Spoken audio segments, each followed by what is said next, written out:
Dicevo, il pareggio è il risultato che ci può stare per quanto visto, perché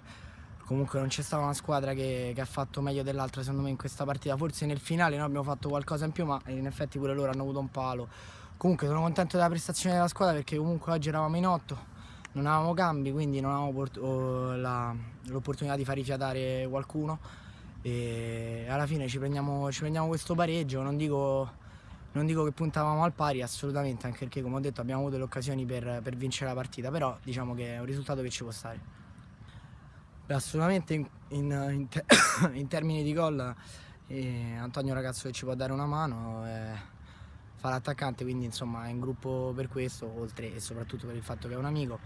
Però sinceramente noi puntiamo molto più sull'organico, pensiamo di avere molte armi a disposizione, soprattutto sul fronte offensivo, e sicuramente sono loro il nostro punto di forza, e quando dico loro penso a Crelesi, Vazzana, Bianco, Sasha, Piloga, questi ragazzi qua insomma che hanno il gol nelle loro corde, quindi sicuramente in fase offensiva ci affidiamo